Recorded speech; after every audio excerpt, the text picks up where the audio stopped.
In this video, I'm going to show you how you can install the right M-Pesa app on your Android smartphone. If you find this video helpful, please like and subscribe to this channel. Alright, to get the M-Pesa app, all you need to do is to go ahead and look for Play Store app on your Android smartphone. As you can see, mine is here. From here, go ahead and tap on it to open.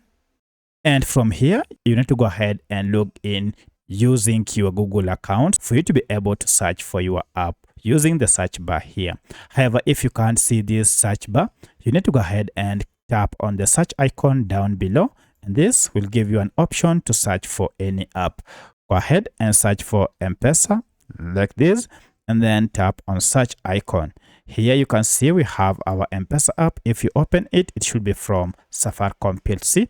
And at the time of recording this app has a star rating of 4.6 with over 664,000 reviews. Currently, the file size for this app is around 60 MBs, and the app has over 10 million active downloads. So if you see these details, then you'll know that you have the right M-Pesa app. To install it, tap on install here, and this will go ahead and download the latest version of M-Pesa app and then install it on your smartphone. Once your M-Pesa app has been installed, now you can proceed and tap on open here to start using it. Or if you go to your apps, now you should see your M-Pesa app is here. To use it, go ahead and tap on it, and this is the welcoming interface.